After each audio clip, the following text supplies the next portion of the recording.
We have a Hulk.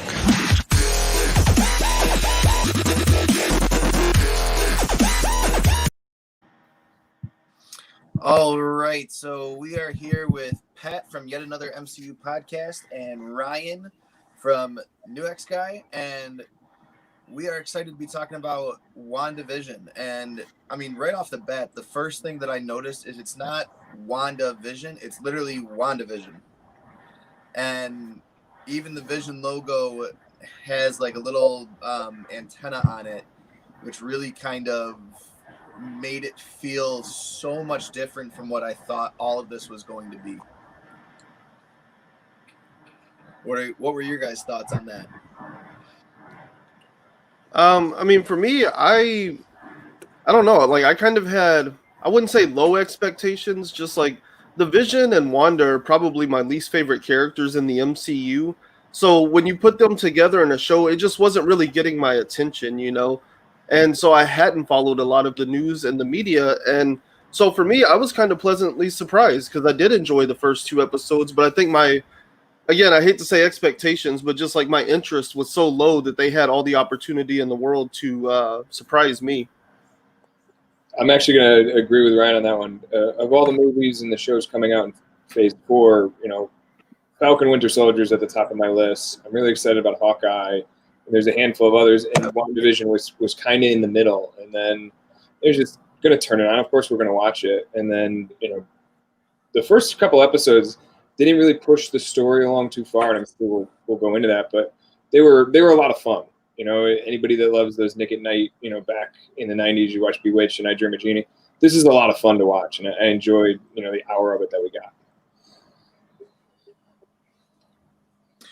Yeah, for sure. I mean, one of the biggest things that I noticed was that focus on the Easter eggs.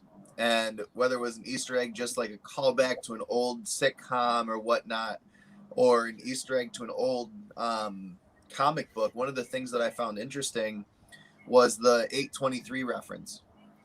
And I was thinking, okay, what is so important about this August 23rd date? And I'm thinking 823 doesn't really mean anything because a lot of comics are just now approaching that 823 mark in the Marvel Comics universe.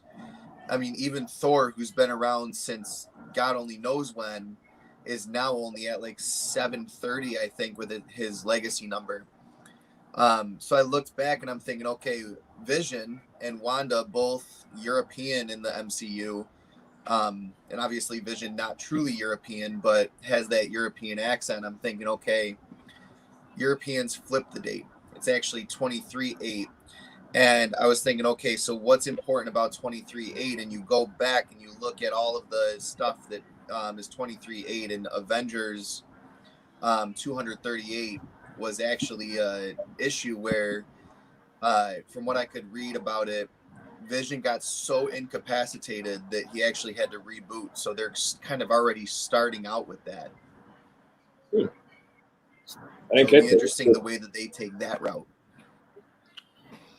Yeah, so that's it's like interesting. Those tiny little Easter eggs that they're already leaving. Yeah, I imagine this whole thing is just littered that I with noticed. Oh yeah, for sure. I mean, knowing the MCU, they love to leave little hints at different things. The other thing I found kind of interesting and funny was the callback to Strucker in episode 2, and then the callback to Stark with the toaster. Yeah, the Strucker one was interesting because he's one of the more underutilized characters in the MCU. I think by far underutilized, knowing the character in the comics that they didn't do anything. It was in what you guys probably know. He was in total screen time of about 5 minutes in the MCU, and that they, he has such a role in the comics that I think bringing him back into this was smart but interesting. I wonder what they're going to do with it. Yeah, I thought that and most of his time was in a post-credit scene. Yeah, I thought one of the more interesting things, like with having the commercials and everything, like it starts to build out the universe in a really different kind of way than we've seen so far. And I think that's really interesting how much they can layer everything that has happened as well as like everything that's going to happen into something like this, Like, I think the commercials appeal a lot to the style and the time period that they're going for with this show. But how could they also do like fictional commercials, and some of the other shows that are coming up to continue to do the little world building like that? Yeah, I'm kind of wondering what they're going to play off of here. Obviously, this could easily go into the multiverse of madness, but are they going to continue this TV show vibe long after the fact of WandaVision? Is this going to be a one-off series where they do a season and they're done with it because it goes into something bigger? Or is it going to be something that they kind of carry on for a little while and do more than one season of? Personally, I think a lot of these shows are going to be one-offs, but it'll be interesting to see how they play it. Yeah, no, I was gonna agree with you. I think WandaVision feels like it's a one-off. Like you said, it's going to lead into something else. I think they may have said Falcon and the Winter Soldier is going to get 2, but I feel like Loki's also going to be a one-off. Leading into things. Miss Marvel may get 1 or 2. That seems more, YA focused, young adult focused. Anyway, there's something to keep younger viewers hooked to this series. So I think it might depend on both how it fits in and also what their target audience is too. Yeah, I think with all I mean, it's definitely going to be. I think with like all of the announcements, like they have to be aware of and concerned for the snowballing effect. If you're doing multiple seasons of all of these shows they've announced, eventually you're going to reach critical mass where you have like 30 different MCU shows going on. So I think it's imperative that they make this like a one season thing. And like we see these little mini series where we get a lot of the character development, and then they can do the big Avengers style event movie and bring these characters in for different moments. And we already have all the character built in. But to continue to do multiple seasons of each show, eventually you're just going to have so much going on at once. Even the viewers are going to be fatigued, no doubt,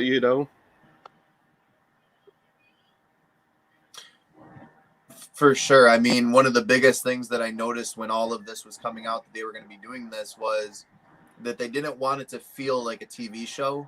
They wanted it to feel like 8 installments of a movie and 8 little pieces of something building up. So we're not getting a 8-episode TV show with Falcon Winter Soldier. We're getting an 8-hour movie broken up into 8 episodes, which I feel is so much better than pretty much what anyone else is doing right now with episodes. Because I mean, if you watched any of the Netflix shows, whether your feelings on those are positive or negative, you saw what Marvel's capable of, and you saw like you said, the snowball effect of what happens when you do reach that critical mass. And honestly, I feel like that's what kind of happened with those Netflix TV shows. Is they were strong at the beginning, but they started making too many at once, and it was building up to the Defenders, but there was only so much that you could do with that without taking it somewhere else. And I feel like, especially with the WandaVision and Loki, it's got to be something that leads into something else and then kind of goes from there. It's got to be it can't just be this thing where we have 8 seasons of it, because after a while, it just starts to become muted. It starts to become a wasted time of a show, and it's not going to be fun anymore. Do you guys feel, just touching on this, are you okay that you're going to need to watch 8 hours of this show, 8 hours of another show, and 8 hours of a third show to enjoy the movie? Or do you just wish you could just roll up to a theater, just watch the movie for 2.5 hours and take it for what it is? Or do you like that this model is, you need to know every single step of the way so you get the full movie?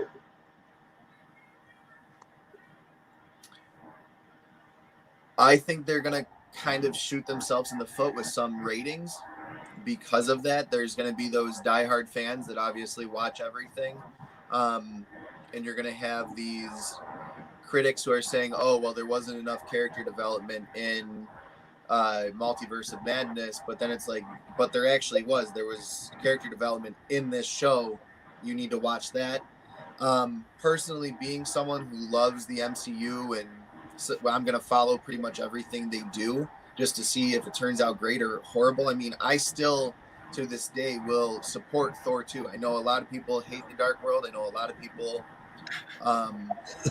weren't a fan of it, and I honestly wasn't a huge fan of it, but I still love the direction that it kind of took the MCU with the ether, and I feel that they introduced that stone in a good way, but it could have been a lot better. Honestly, overarching, I would say that this is probably going to be the best way that they could do this.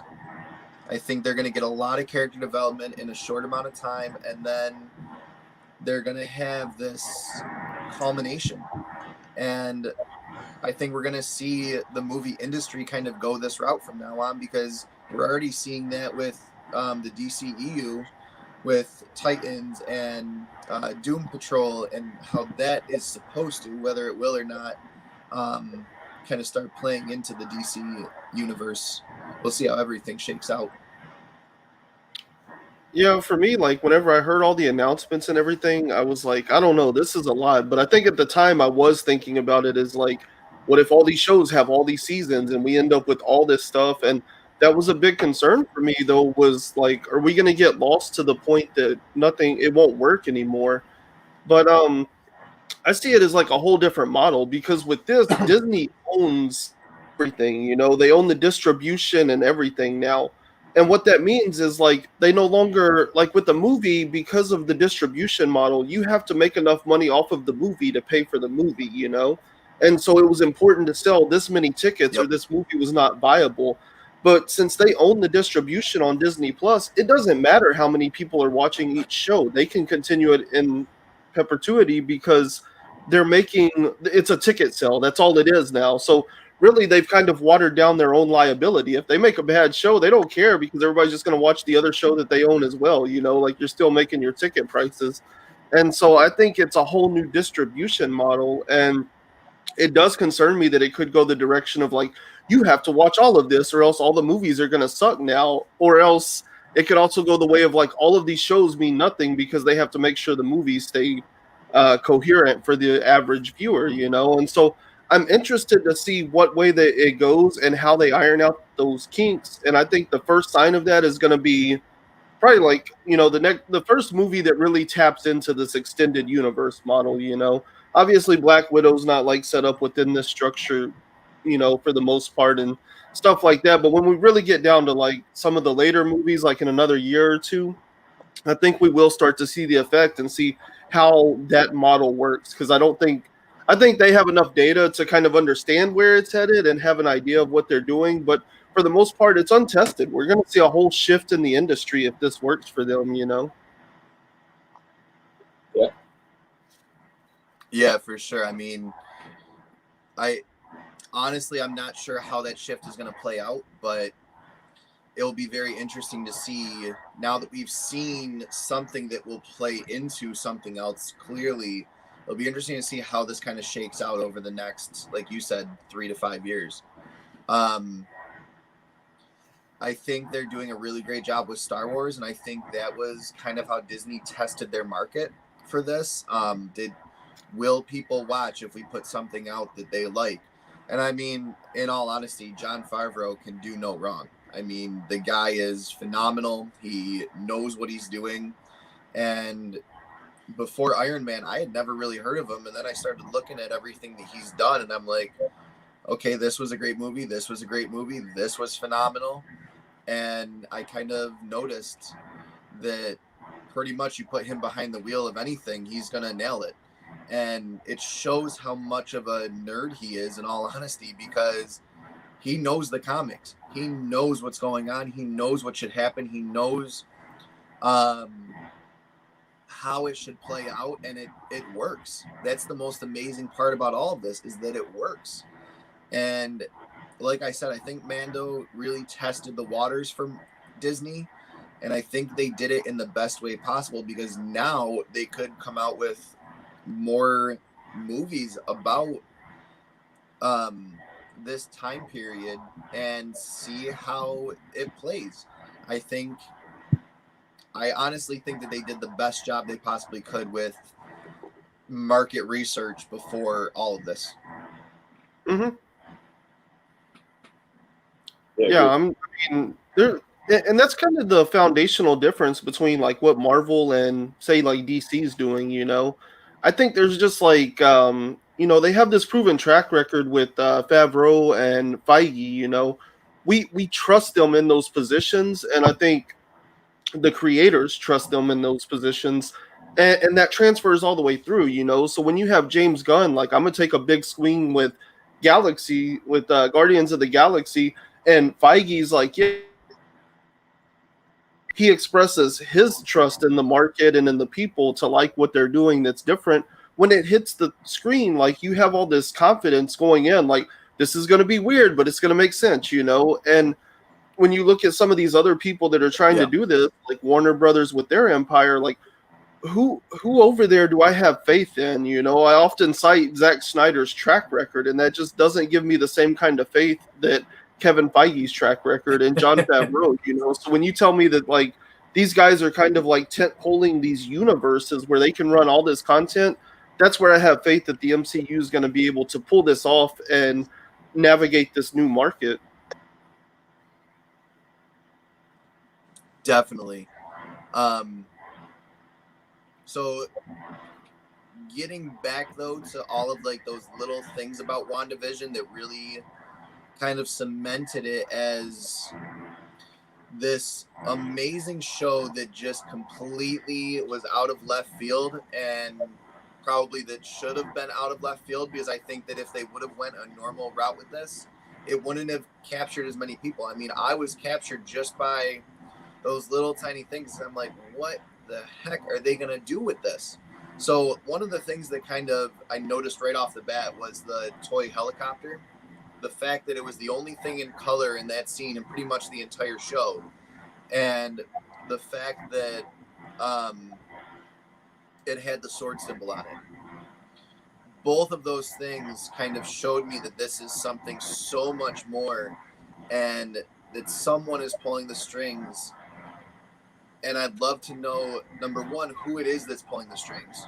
And number two, who do you guys think is the voice on the radio?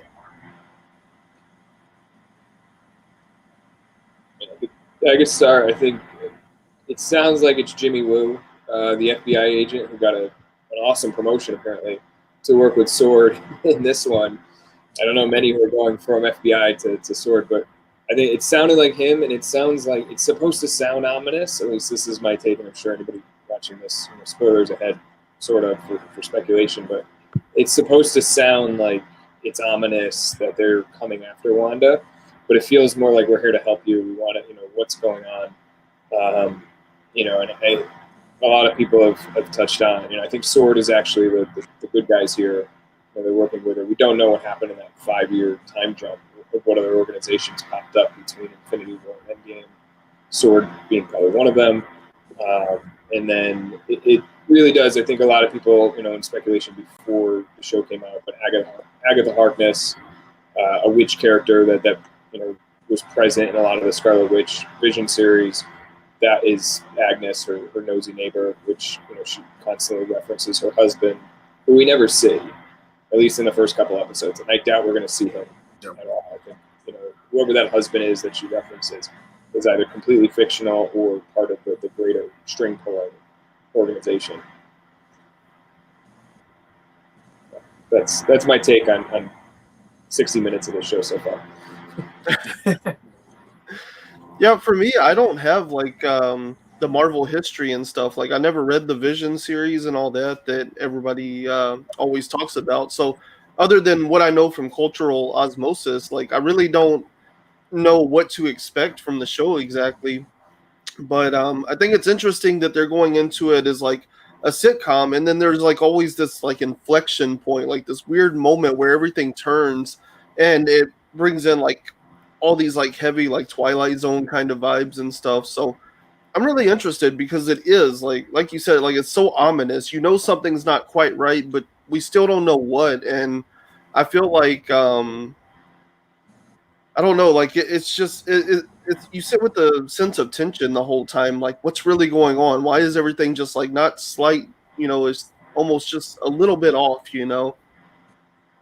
Yeah, and anytime anybody tries to threaten that Oh, reality, for sure. you know, in the first scene, the Mr. Hart, whatever, the boss, he starts asking too many questions. And, you realize that maybe he's not just choking on something. Maybe the illusion is cracking a little bit. And so that's when Elizabeth Olsen does a good job of pivoting from her like Dick Van Dyke, Mary Tyler Moore, Bewitched kind of acting style to a very serious, straightforward help him. And I think that's, you're going to see more pivots like that, I would think. Yeah, for sure. I mean, you could see that crack in the system almost when that happened, especially when I can't think of the female actress of the wife, but she's saying stop it, and it looks like she starts by talking to her husband like stop joking around, but then she looks straight at Wanda, stop it, and it's, you get like this really horror vibe. And I mean, that's kind of what I want from this show, is like this whole new vibe. Crave for Comics is saying that they love the sitcom vibe. I agree. I think it's a really cool route that they're taking with this. I think it's a totally different aspect to this WandaVision show. It wasn't something that I was expecting at all. I thought that was going to be kind of off to the side, not like the forefront. And I mean, there's so much going on with this show that just makes it seem so special in a really cool way. Like the beekeeper and her just saying no, like, this isn't happening right now. I'm pregnant. I'm not dealing with this. I want to go deal with that. And I saw a lot of like little hints of, could this be another villain? Could this be someone that we haven't met yet in the MCU? Could it be the Spider-Man villain Swarm? There's like so many different routes that they could take with that it truly makes it seem like there's a lot more going on. One of the things that I noticed the most while watching was the Mephisto vibes.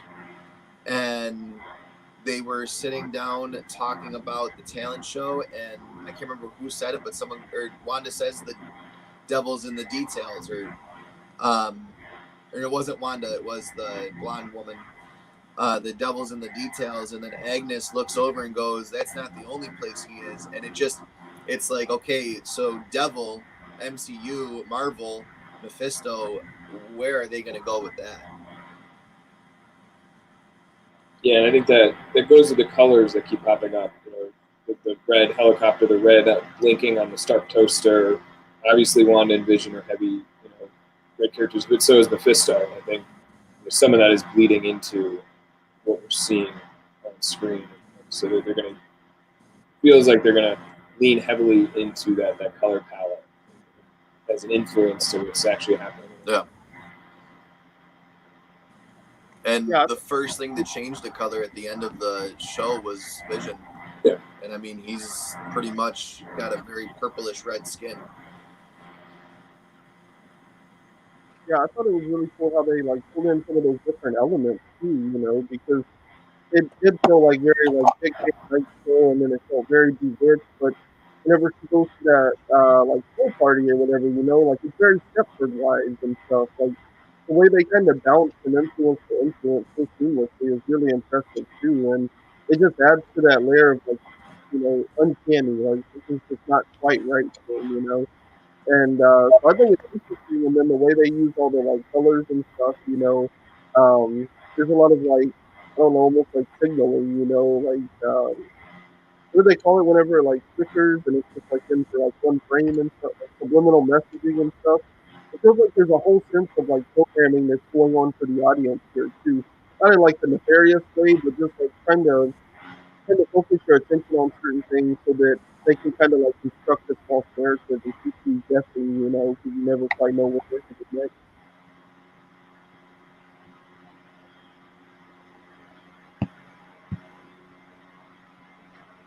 He sets up. Can you hear my computer's overheating? Can you hear that?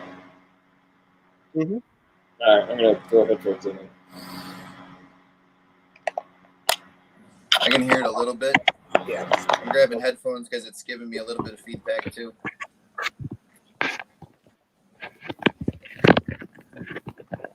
Hopefully this is a little bit better. Oh yeah, that's a lot clearer. There you go. I was wondering what that was. It didn't sound like it was anything that any of us were doing.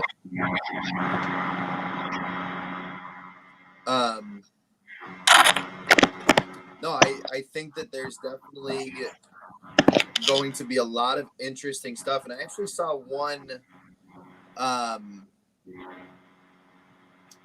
person mention that whole no was kind of like from the comics, I guess, when she said no more mutants.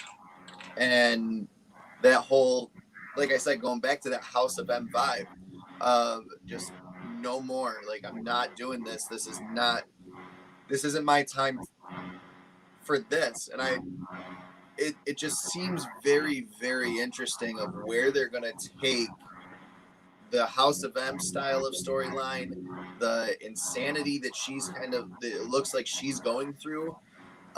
Is Vision even real? Which obviously we know it's probably like none of this is real, but is this all happening inside of her head? Is this happening when she dealt with the snap? Was this like, when is this story truly taking place? Is it the 5 years in the future post Thanos? Is it outside of time altogether? Do you think we're going to get any of those answers? And like, do you think they're going to build into those answers, or, well, I mean, like, do you think we're going to get little drops along the way, or do you think there's going to be a huge reveal where they walk out of like a fake town at the end of the last episode, and we kind of know where they're at suddenly and what the time setting is and everything? Or do you think they're going to slowly drop these that to us as we go?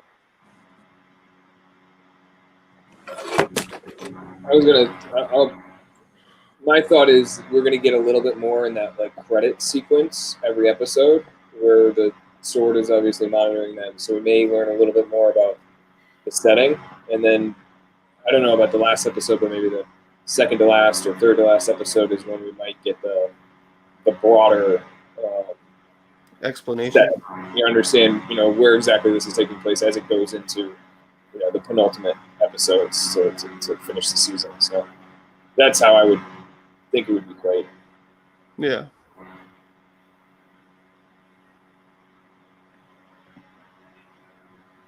Oh, you're muted.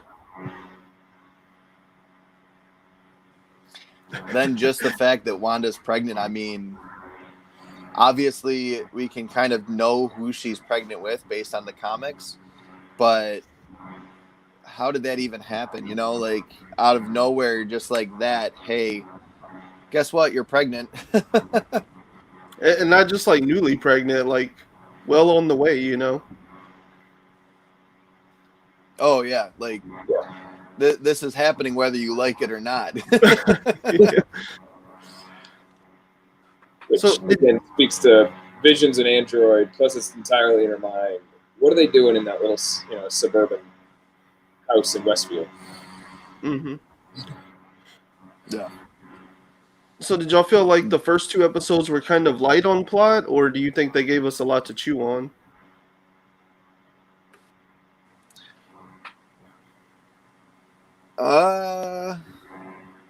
I think they gave us just enough to. Sorry, I'm trying to focus my camera. I think they gave us just enough to take from the show without being turned off to it, if that makes sense. Like, they basically said, hey, there's all this going on, but you got to wait a little longer. And I don't want to wait, but at the same time, I know that I kind of have to.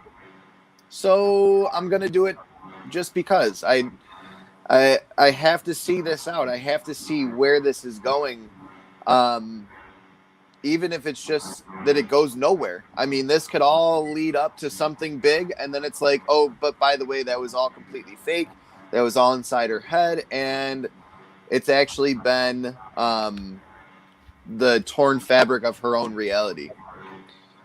Bearded Comics Bro says, "What's up, fellas? Hey, buddy, how's it going? Let us know your thoughts. We're talking about the WandaVision show right now and everything that kind of happened in those first 2 episodes. So there are a little bit of spoilers in here. If we haven't already said it, I'm pretty sure we have, that there's going to be spoilers. It's been 3 days. If you can't spend an hour of your time watching it, I'm sorry." Yeah, I will say, like, I was, like I said, I wasn't like super excited for this. It wasn't something I was anticipating. So I wasn't really sure when exactly I was going to get around to watching it. But one thing that usually does keep me away is how much time it feels like it takes, and then everybody was like, oh yeah, like it's 30-minute episodes, 2 of them, and they fly, like you won't even miss the time, and so I sat down to watch them. I was really impressed with how quick it felt. Like I moved through a whole hour of TV, and that may be for the better or the worse. We'll have to find out, because once you get down to 1 episode a week and they're moving that quick when you watch them, like, I don't know, that might get a little dicey on people being invested. I think Marvel also understands that there's situations like this where it's become a cottage industry of YouTuber, bloggers, podcasters. We're going to break it down the next day, keep the conversation going. Then you have the articles about the Easter eggs. Then you have the articles about the speculation. Then you have the articles about the, did you catch this? How does this tie into the first 2 episodes? So I think they've capitalized on this model of week to week, weekly episodes, so that they keep the conversation going, not just, wait till Friday night premiere viewing on Disney Plus, and then it's just, by the time, you have a week's worth of content that guys like us are making and putting out there, so that it keeps that conversation going, so they stay on top of the pop culture news cycle for 7 days at a time. I think it goes by quick. I agree with both of you guys. 30 minutes, we got up, we turned it on, and then finished the first episode. I was like, wow, that was 30 minutes already. But by the time I think they're going to be able to use not just the 30 minutes of the show, but the hours and hours of extra content every week that we put out there. Yeah, it definitely feels like they're leaning into the fandom. Bearded Comic Bro says, "I get why they went the direction they did with the show, but I wasn't a fan. But I think it was a bold approach, and the series won't stay in the same format." I completely agree. And that's kind of what we've been saying this whole time, is that this is something that they did to start us off, something they did to really capture where in the heck is all of this going, and that they're going to change the format over and over and over again. And I think that's why they gave us 2 episodes to start, Ryan, is because they did fly by. I got to the end of the first one, and I'm like, that can't be the end.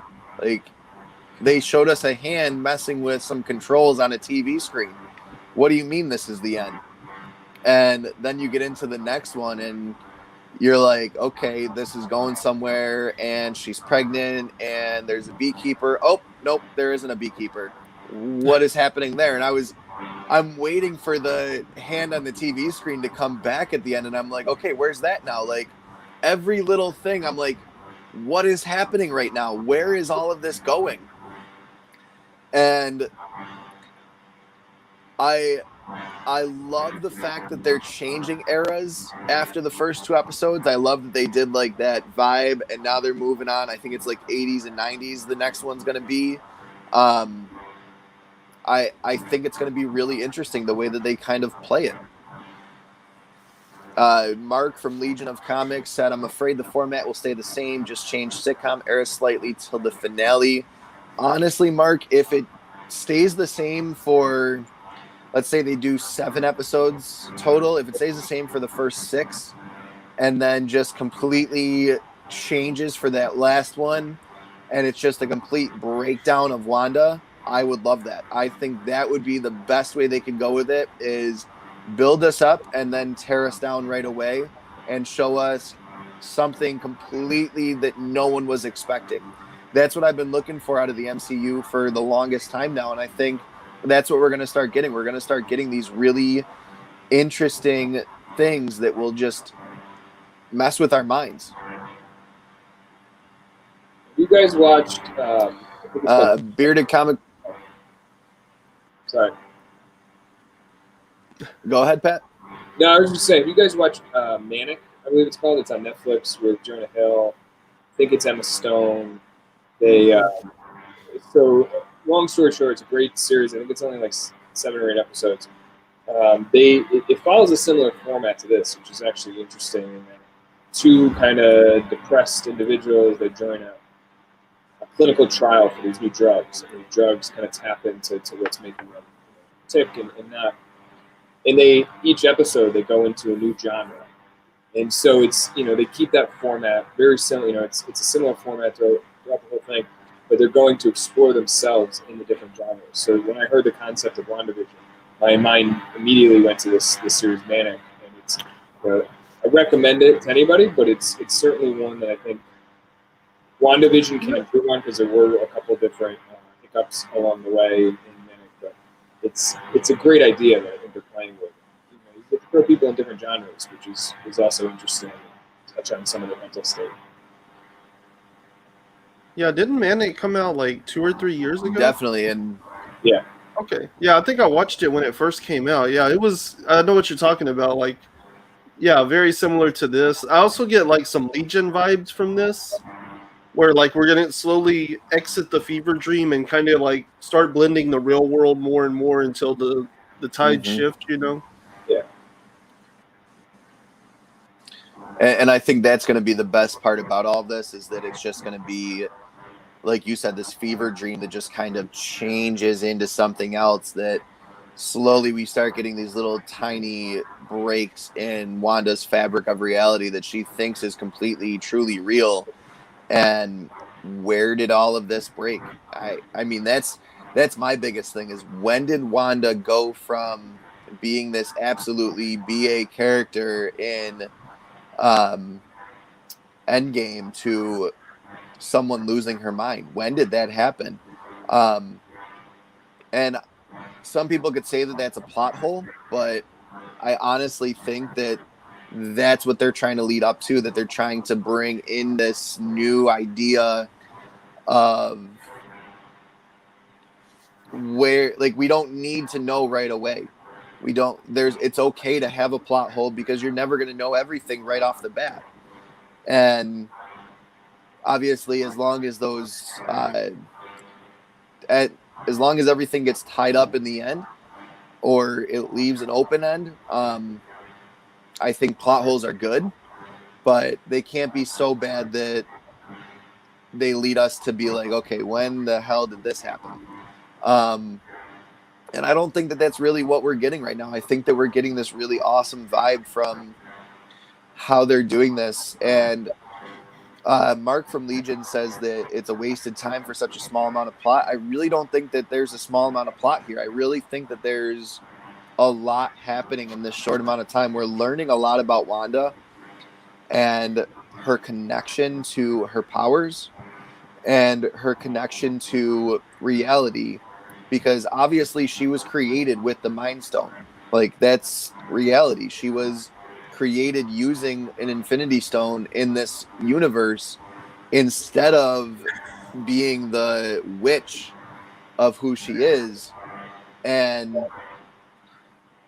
I think we're going to get this whole new vibe from her and her character. Yeah, and is it a plot hole if, we know at the end of Endgame, at the end of, at the end of Infinity War, she's absolutely wrecked and she gets snapped away. At the end of Endgame, she's still emotional. Is it a plot hole? Do we need to see everything? I guess is my idea. Do we need to go from the minute Endgame ends to whatever moment, wherever she is now? Or, we just recorded our episode on Captain Marvel, and there's some moments where they add, the comment I made was they add a framework beneath the foundation. It's a lot of stuff we don't need answers for. We don't need where the name Avengers Initiative came from. We don't need the actual story on Nick Fury's eye. It's good enough to just leave it up to the imagination. So is it a plot hole, or is it can they leave some of this Yeah. up to the imagination and just let it let it be? And then wherever she starts this show, we know she was in a hard place at the end of Endgame. We don't need to know her, what she ate for breakfast, lunch, and dinner leading up to the beginning of the events of WandaVision. So, I'm open to leaving some stuff up to the imagination. That's what I want to see more of in some of these movies. Yeah, I don't think it For needs sure. to all I be mean, like this. totally spelled out. But giving us an idea of like they are going to have to establish where this takes place in time, just like in a certain sense, like the overarching character development. Like we are going to need to know like she's an emotional wreck because of the events of WandaVision that took place after Endgame or before Endgame. So we can track her character development within the MCU, but they don't need to give us every little thing. We don't need to know this took place the day after Endgame ended till here. Like if they just tell us vaguely, this happened after Endgame, and as long as they keep contextualizing everything, like where it fits in the timeline, not necessarily what dates exactly, I think we'll be okay, because then we can at least track like the character progression across the MCU. Yeah. What do you guys think of? Because you said For sure. And I mean, I'm sorry. Go ahead. go ahead, Pat. I was going to say, Ryan, you mentioned So after or before Endgame. What if this is when she snapped? She had just lost vision. Yeah. What if she's in her powers because they were snapped? She was snapped away by the stones, and she was made by the stones. What if this is in her like snap reality? Maybe this is her mind protecting her from turning into dust. Yeah, maybe something. Yeah, that could be interesting. Definitely. My other little theory is, what if this is after she helps to defeat Thanos? What if this is after that snap? And we saw Thor go through a very similar vibe of he righted his wrong so many years later, but it didn't feel, or no, not, he wasn't so many years later. He righted his wrong a few weeks later after the first original snap, and he cuts off the head of Thanos and nothing changes. And he kind of snaps himself. And we kind of see this reality of him going through the stages of depression and trying to cope with, okay, I finally went for the head. Nothing came out of it good. I don't feel any better. I still feel like this gigantic failure. Is she kind of feeling the same thing? She comes back, she's revived, she's unsnapped, and all of a sudden she starts to kind of get some momentum. She tells Thanos that he took everything from her, he's defeated, and boom, Vision's still not there. Is that when she snaps?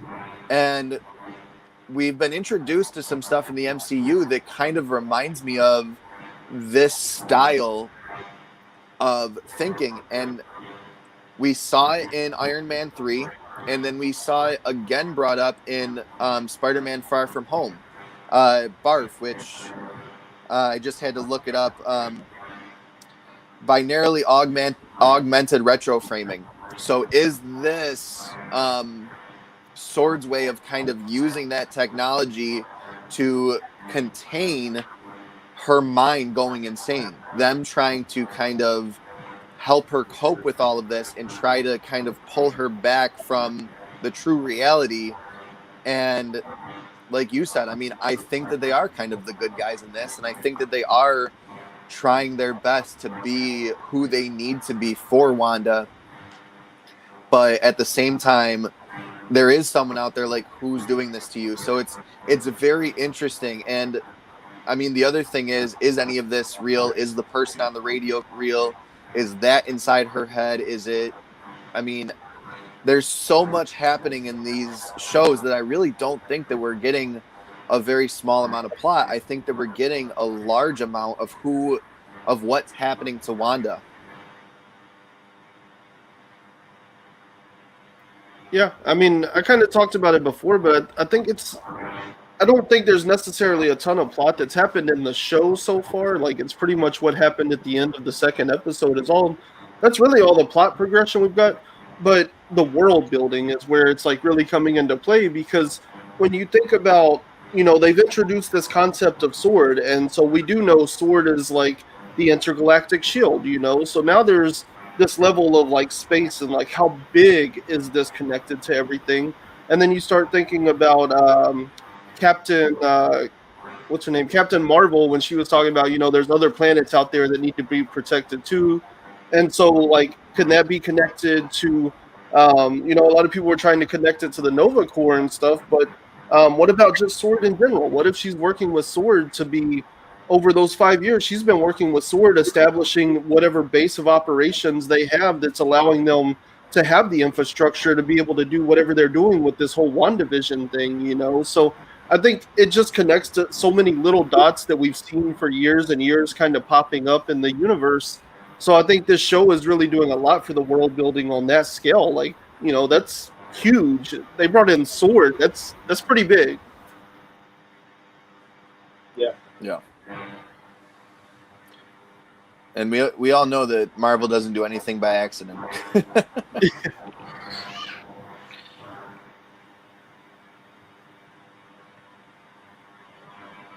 So, with all that being said, bringing it outside of the planet, did either of you read Planet of the Symbiotes? No. Yeah. So, that was one of my best books from this week. So I'll talk about it real quick. It was truly phenomenal. We get a brand new symbiote in it, and an old character from the ruins of Ravencroft Carnage. Cletus Cassidy comes back and is resurrected by Null. So I would definitely say that it's a book to read, especially before King in Black 3 comes out this week, if you're following that at all. And I want to hear from you guys. What did you like? What From, books spoke to you? Man, I read week, Haha last number week, 1. whatever. This year. This year. Well, I mean, like this week I read Haha number 1, and that was I don't know, that was interesting because I haven't really I understand what Ice Cream Man is, but I haven't read any of it. So I think my experience is a little bit different from most people's.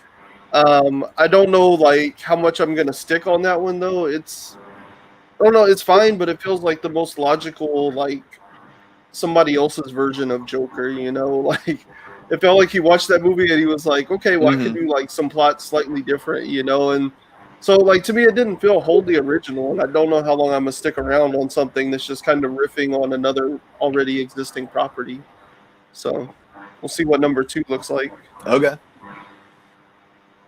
I'll be completely honest with you guys. I'm terrible at the weeklies. So my comic shop's about an hour away from me. So I'll go up like once a month and just load up. I have no idea when things are actually released. But the one series that I'm loving so far this year is, oddly enough, Sword. So the new Sword that has Abigail Brand taking over, working with the mutants of Krakoa. The first issue was spectacular. Yes, I need to get the second. Is that the second one? Yeah, I gotta make the drive up this. Yeah, week. That's the second one. I need to pick up the first one.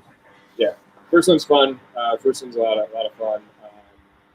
And then I've read through the Falcon and Winter Soldier 5-parter, which wrapped up I think a couple months ago, which is a lot of fun too. And I'm a big fan of the White Knight series, so Harley Quinn from the Batman White Knight universe. So those have been my 3 so far. Definitely. My wife loves pretty much anything Harley Quinn. So White Knight's definitely been an interesting book. Not one that I've read personally, but I mean, she can't stop talking about it usually whenever she reads them. She loves the different aspects of it from past Harley Quinn issues.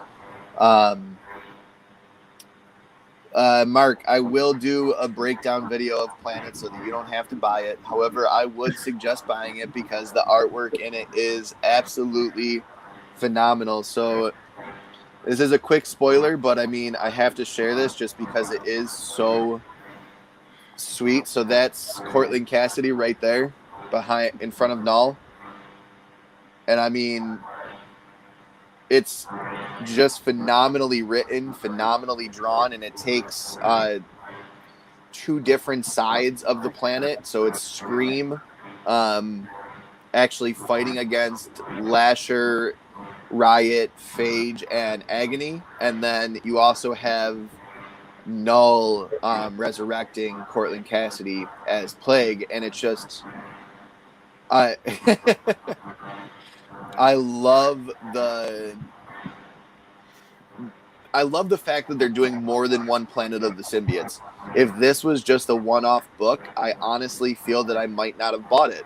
But because they're going to be doing so much with it, and because the artwork in it was just absolutely phenomenal, I felt the need that I had to pick one up. And I also, in my last video, I talked about this book, which is the original Planet of the Symbiotes from way back in '95 with the super specials. And I've always been a fan of symbiotes. I've always found them to be a very interesting style of character. And it's something that I feel just has not been done by anyone else in the way that Venom has done it. It's been a very cool run since the start of Venom in the 80s that they really just ran with something totally brand new. I mean, correct me if I'm wrong. There might be something out there that's like Venom that I've never heard of, but growing up watching Venom and Spider-Man have their battles and all of that, whether it was in TV show, comic book, story, just in a regular book off the shelves, they've always had like that interesting love-hate relationship that has really just been really cool. Check it out. Yeah, I still got to get caught up. I've only read issue 1 of King in Black so far, so I'm gonna try to read the second and third one back to back. Since we're so close to the third one, I'm just gonna read them back to back. I was about 8 issues behind. I'm now only 2 issues behind, Thunderbolts and Sword. So I'm definitely getting caught up and just in time for King in Black 3 and all of the tie-ins that are coming out this week with it. But I mean, genuinely, one of the ones that I love the most was also Gwenom versus Carnage. The artwork in this one was really cool, but the storyline, the Jackal's in it. He's trying to kind of recreate Ghost Spider and trying to call her out using Mary Jane and the connection that Gwen and Mary Jane have. And it backfires on him, but it backfires, period. And I'm not going to give anything away in that because that would be a major giveaway. But this is something that is truly interesting, to say the least, the way that they took that route. So, Mark, I'll make sure to do a video on that, too, so that we don't have to buy that one. Out here doing the Lord's work.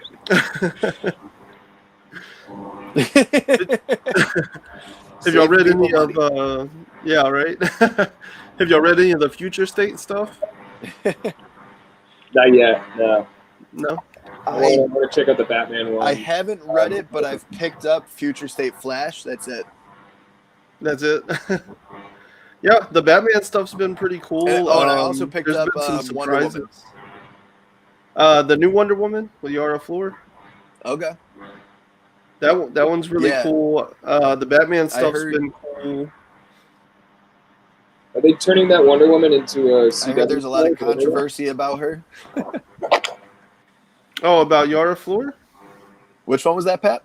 I wonder, are they turning the new Wonder Woman into a CW show? Is that what I heard? Mm-hmm. Yeah. The Future It wouldn't surprise me. I mean, they need something after Arrow's done, so. And I mean, I love the CW shows when they first started. They've kind of had a falling off point. I was never a fan of Supergirl. Her acting was just not there. I feel like she was trying too hard to be that character, and it never really flowed out of her.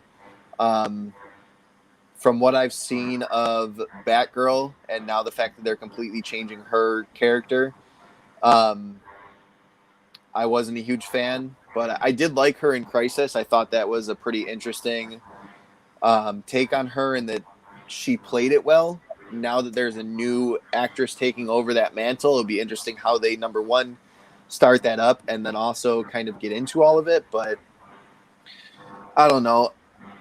I'm just going to stick to watching The Flash, in all honesty. When that comes back out, and see how they get Iris out of everything. Yeah, I do feel like the CW verse is kind of starting to like wind down, you know. I think they kind of pioneered like superhero TV, but once like DC kind of stepped up the game and did it a little bit better with better budgets, and then we see like all the HBO Max stuff going down, like I don't see how the CW verse is going to be able to compete with what we expect to be put out by HBO as, you know, new superhero shows. So it's going to be really hard for them to stay in that market. And I've just never been a fan of how DC shoots itself in the foot. That's a good way to put it. They had a perfect Deadshot, and I felt the Deadshot was absolutely perfectly portrayed in Arrow, and then they brought him into the DCEU with Suicide Squad, and Will Smith did a very good job, don't get me wrong, but the fact that we never saw where they were going to go with that in the Arrowverse sucked. DC does have a lot of feet, and they have to have a lot of feet, Legion, because if they didn't, they wouldn't have a leg to stand on. Right?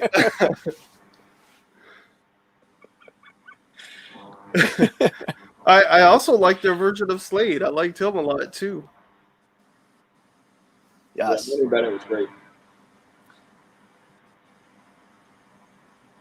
But it's going to be interesting where they take it now that they have the HBO Max series, Titans, Doom Patrol, all of that. And I've heard mixed reviews about all of those, the same way that I've heard mixed reviews about all of the shows in the Arrowverse.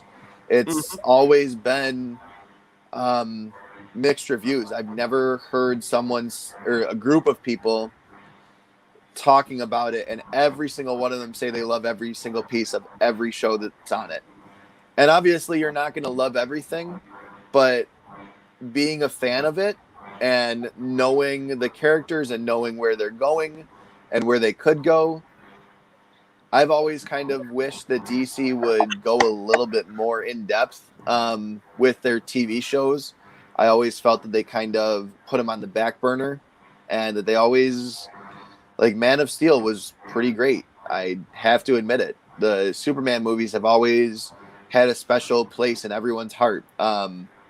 The Batman Christian Bale movies have always had a phenomenal rating, but I feel like the DC shows, if they're not animated, they're lacking in something. Yeah, but their animated universe is pretty solid. For sure. In all honesty, the one thing the DC cannot fail at is their animated shows and movies. And I don't know. It's just, is it because they don't need a high budget to do all of those special effects? I'm not sure, because, I mean, watching The Flash and knowing that it's low budget, I can respect the fact that it doesn't always look like a movie. It looks like a TV show. Those lightning special effects, those little things, and you're like, wow, that's definitely fake. But at the same time, it's like, no shit, it's fake. The Flash isn't real. Like, we obviously know that.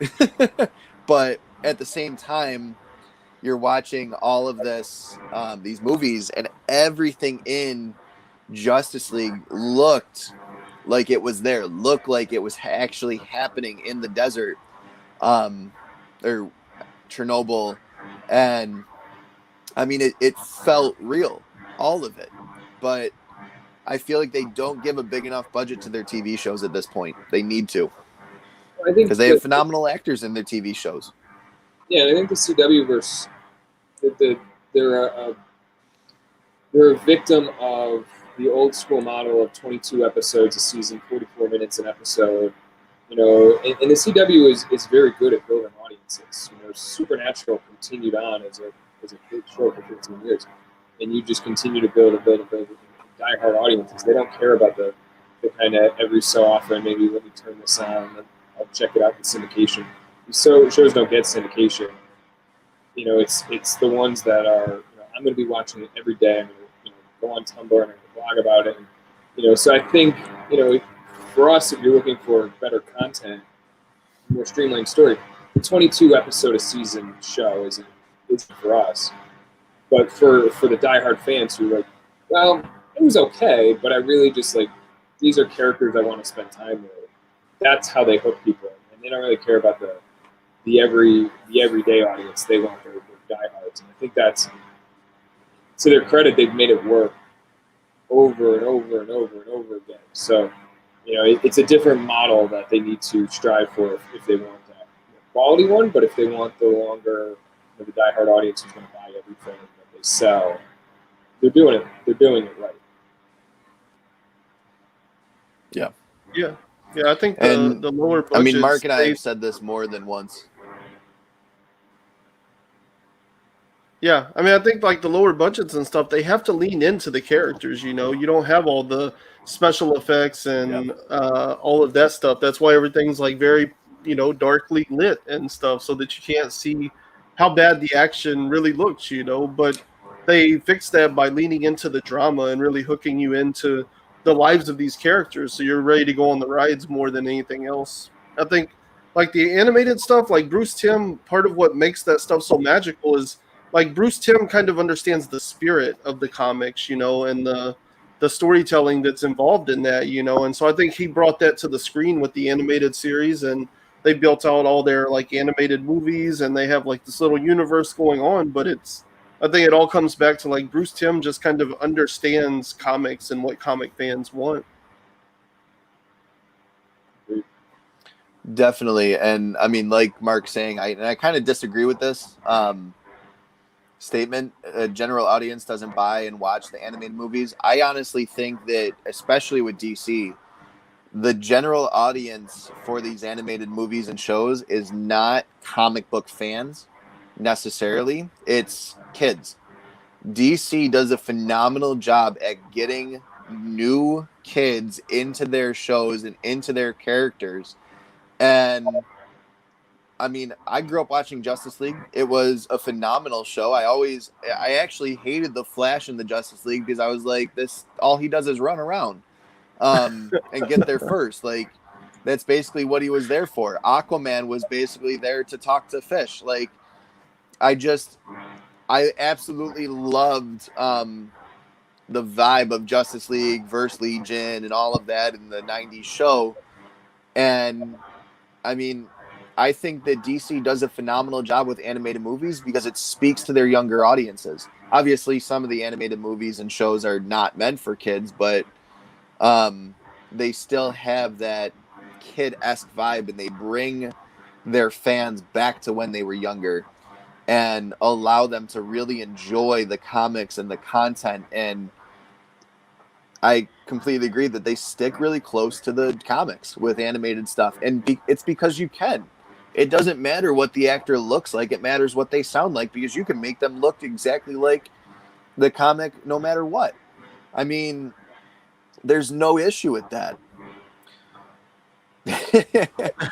I understand they're not buying the R-rated animated movies, but you get what I'm trying to say. The reason why kids are buying the R-rated movies is because they got into the PG stuff.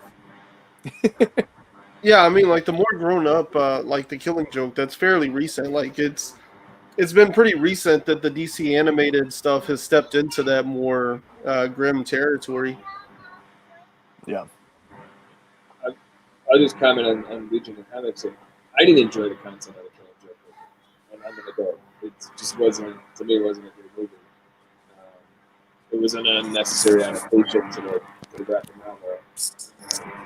Yeah, he's right about that. You know, if I had 5-year-old me pick that up in Walmart and wave it in front of my mom, she would have been absolutely Yeah, that's true there. Oops. Of course, you also see like that movie's And, been one of the I mean, more The Killing controversial Joke- ones they did.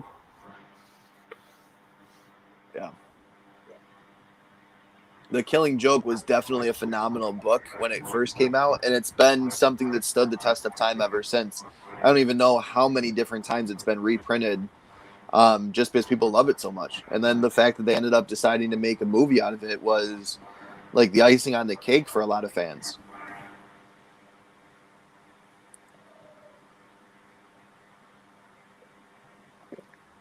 But going off of that, what are you guys looking forward to in 2021? Movie, show, comic, whatever. I mean, for me, looking forward in this year, like I'm ready to see like how all this Disney stuff's going to roll out. I think that more so than like each individual show, I'm more interested to see how they're going to restructure their universe to make all this work and like what the process behind all that's going to be. I think there's plenty of content coming from there too, of course, but it's more interesting to me to see how this whole thing is going to restructure and make this work.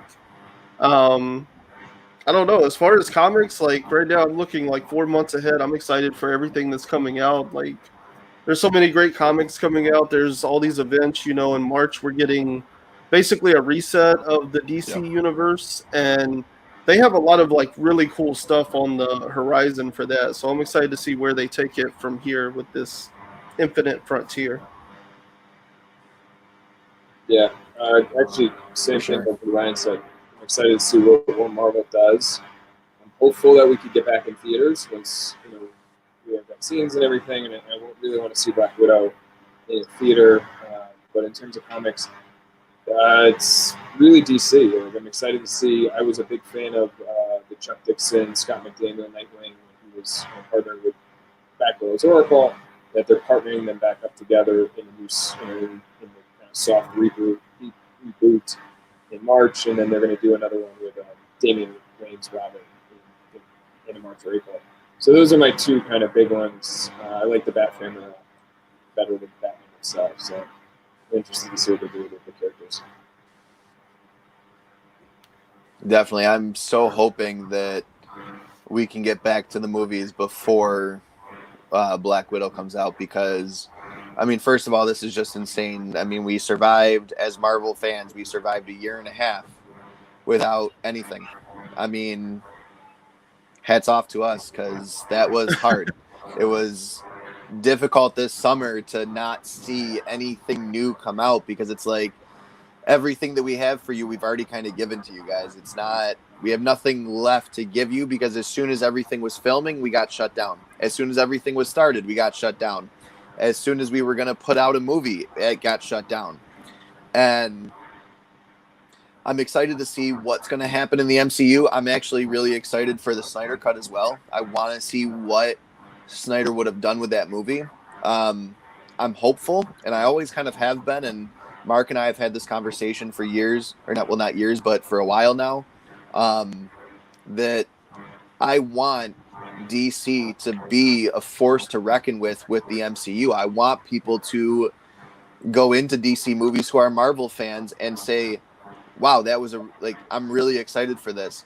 And vice versa. I want to see this, not really war, but like this battle between them of who has the better movies, and not have it be the fans battling over it, but truly be the powers that be, Kevin Feige and Snyder, really like going at it, because in the end, the only one that's going to win is us. We're going to get phenomenal content. We're going to get phenomenal shows, movies, everything that you can possibly think of.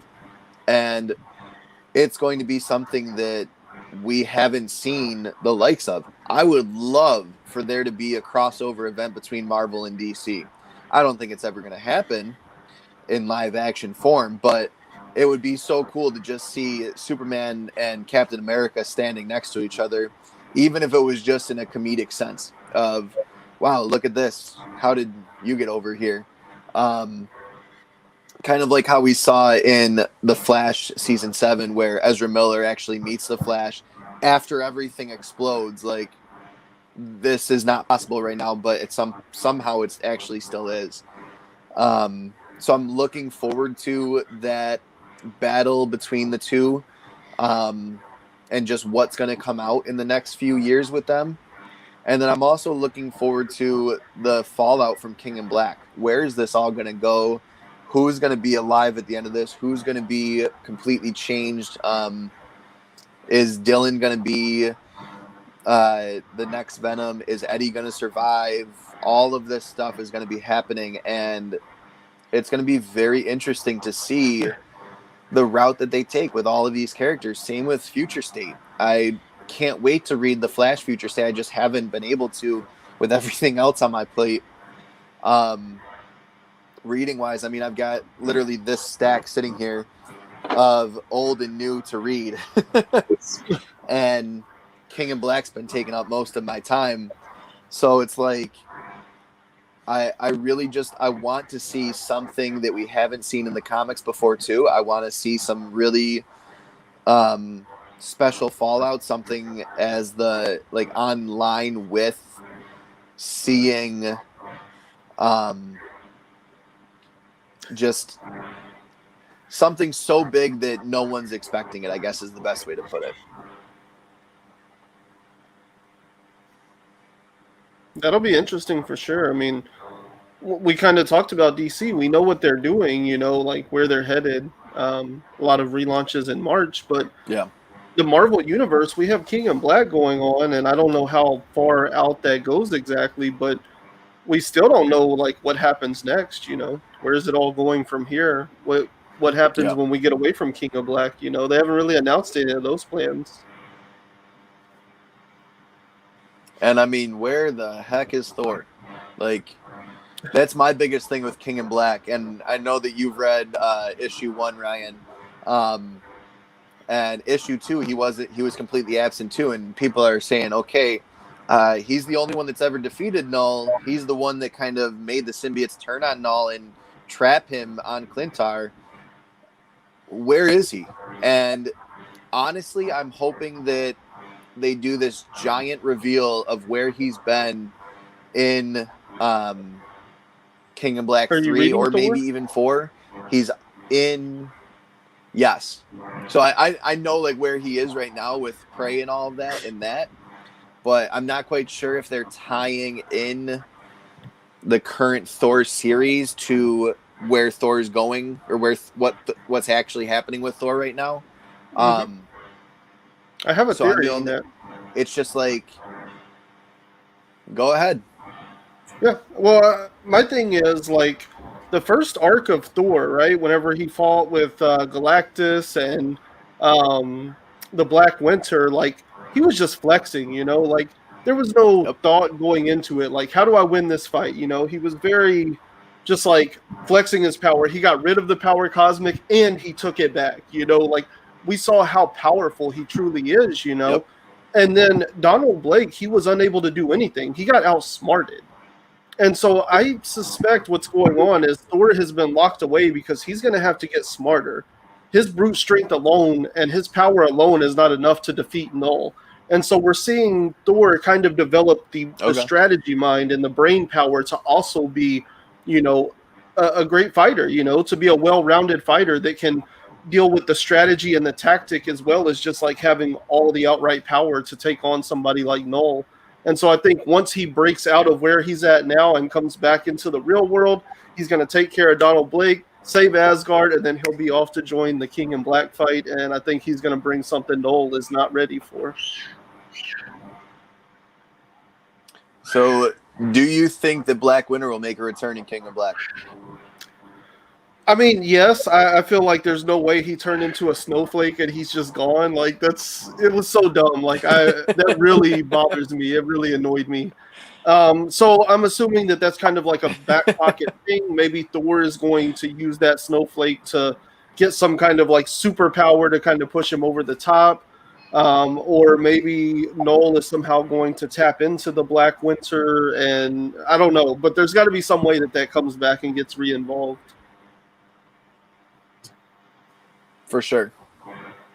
And I mean, I've said it before, the fact that now we have Gore the God Butcher in the MCU means we could easily have Null in the MCU in the next 5 to 10 years. I mean, he is on par with a big bad, and I've actually seen a lot of people comparing the King in Black series to Thor 2, and the fact that King in Black is what Thor 2 could have been. It's that just amazingness of a dark superhero event that Thor 2 could have easily brought up and easily taken over. I'm honestly hoping that we get Null in the MCU at some point. I think he would be the perfect big bad for phase 5, 6, or 7. However many phases they have Kevin Feige's got going. I mean, we know he's got phase 4 and 5 already. I'm sure that in the back of his mind, he's thinking 6, 7, 8, 9. Yeah. Crazy. Yeah, I wouldn't be surprised to see Noel and all of the new stuff show up. Like, I wouldn't be surprised to see Taika Waititi's take on what Donny Cates is doing with Thor right now. You know, like all of that stuff is very commercial friendly and very feasible. So I could easily see all of this stuff starting to bleed over more and more. We saw a lot of what Williamson wrote in The Flash and made it to the show, you know, and that was only a few years apart. So yep. That gap between what comics is doing and what movies and TV are doing is getting smaller and smaller. Definitely. And I mean, do I want to see it become comics straight to movie? No, because I don't think I think that will kill the comics. I think that just like your Harry Potters, it will kind of be too close together. And people won't want to read the books anymore. They'll just go watch the movies. But I also feel that we're getting some really great content in comic books right now. We're getting this new resurgence of comics, this new, a lot of new people are kind of joining that, not bandwagon, but like that love of comics. And I think that it can only go up from here. I think that we're going to find that a lot of people are really going to enjoy getting into the comics because the MCU, because of the Arrowverse, because of everything on HBO Max. I think that we're just going to get this really awesome, I don't want to say like a new golden age, but kind of like this brand new modern style of a golden age era of comics. I mean, who knows where we could go from here? Basically all they can do at this point is start introducing new characters, because they've done a lot of storylines with all of these characters. We don't want to see them just kind of go back to the old. We want to see them go in new directions, and I feel like we're getting that. It's a huge fan service thing, but they're killing it. Donny Cates is killing it right now. His Thor run is probably one of the best Thor books I've ever read, and Hammerfall was lacking, but I think Hammerfall was building up to something bigger. And I think it was also kind of a, like you said, it was Thor kind of realizing I can't always be the brute strength guy. And I think that Donny Cates never has done anything by accident. Honestly, I think that there's going to be something big that we're not prepared for. And who knows? I mean, there's so much that they could possibly do with Thor, Venom, hell, even crossover is surprising me. I wasn't expecting to like it, and I read issue 1 and 2, and I was like, okay, I kind of understand where they're going with this. I need to read more about this. This is phenomenal. And I don't know, it's something new that's happening in the comic era that's just kind of exciting. Yeah. I mean, I think part of what makes geek culture so viable, you know, part of what makes the MCU so viable is how wide of an audience it appeals to. But at the heart of it, it's a lot of fan service. I mean, there's a ton of fan service that goes into it. And so I think that's why we're seeing that gap close between comics and movies, is because we're at this point where like the original creators of comics, like they were creating something brand new to everybody. But now we're at this era where we have people that grew up reading comics, and so they're pouring their own fan service back into the content, you know. And so I think that's an easy transfer when you take somebody like Williamson, who was a fan of The Flash and then got to write it. And so he got to create all the things he thought of as a kid, you know, and round out those ideas. And so they're so perfect for fan service, they make it over to the show so quickly, you know.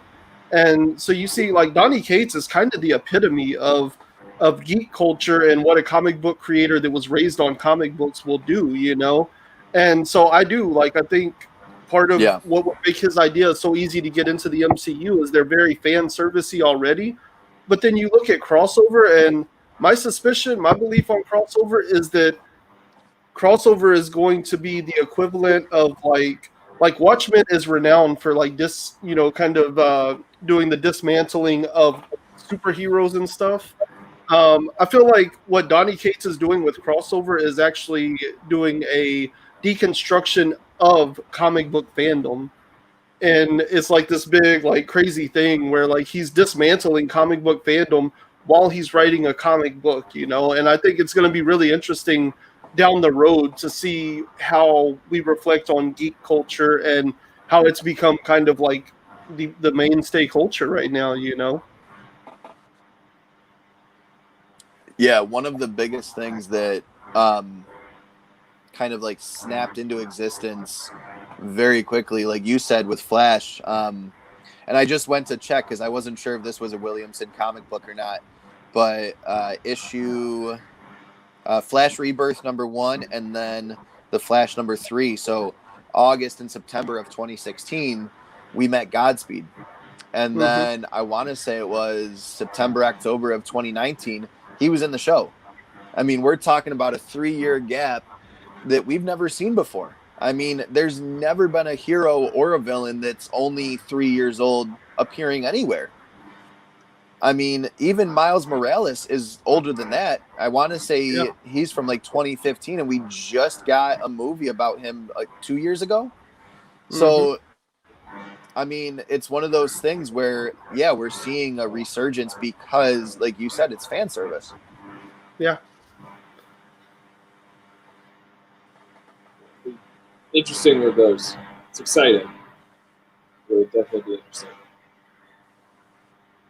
Yeah, it kind of makes you wonder though about like you know, the spec market. You know, they're specking on books based on what's going to happen with movies and shows, but these are books from like the 80s and 90s that they're trying to spec against, you know. So what happens when it's like 2016 to 2019, like 3-year-old books or specs now? Like it's getting crazy, you know.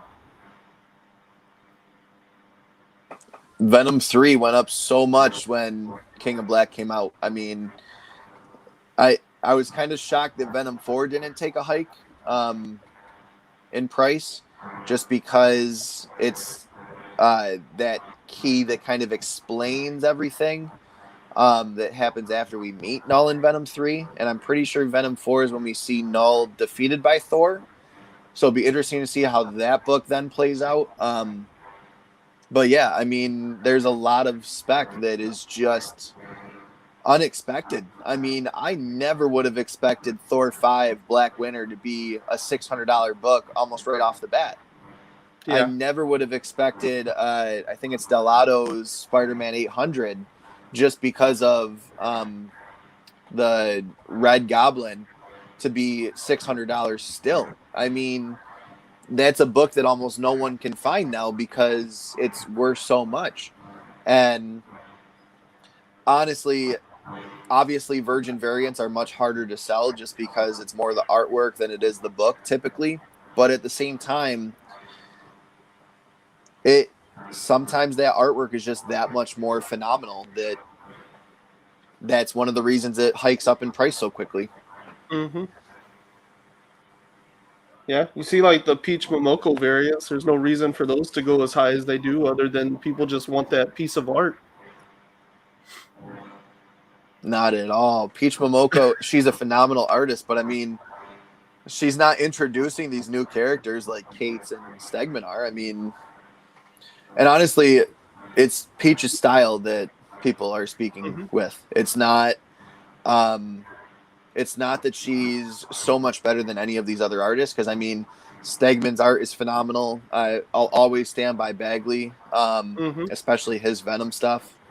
I can't think of who's doing the current Spider-Man stuff right now, but Nick Spencer, his writing in Spider-Man has been phenomenal, but none of those books have really taken off. It's interesting to see how the spec is going right now. Yeah. And especially with Thor, because Thor has been crapped on so much in the MCU.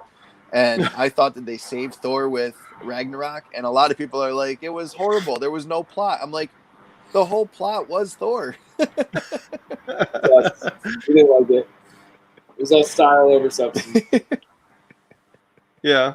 Yeah, I don't know. I get like that one But, to I me mean, is like a great popcorn movie. Yeah. And I mean, there's times where you just kind of have to do that kind of stuff and let it be what it is.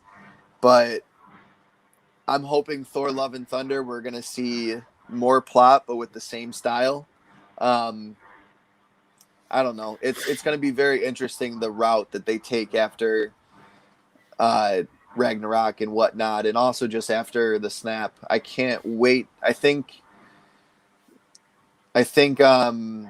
Eternals or Multiverse of Madness is going to be the first movie that's actually after the snap, so that will be interesting to see how that all plays out, especially with Eternals being over thousands of years. Absolutely. Well, I mean, and that gets interesting too, going back to the sword discussion, now you got the Eternals, and sword is a thing within the MCU apparently, so now we can suspect there's some connection there as well, like it's all coming together. It's crazy. Definitely. Love to be in the room with all the whiteboards and stuff. And every Feige has it. Yeah. I don't know if it's going to be like the meme from Always Sunny, where he's got just like pins and string. He's looking for Sylvia all over the place, or if there's a little bit more Ryan Gosling there. It's, I want to see that room. If it's gonna, I would love to. It reminds me of Ryan Reynolds' post when he was talking about Deadpool in Phase 5. And I mean, I picture Kevin Feige just waking up in the middle of the night being like, oh, I thought of this. And then just having this room around him, like his whole entire bedroom is just whiteboards and pins and all different kinds of things I could connect this character here, and then he could connect here. And like, almost like that picture of Gollum where he's like, my precious.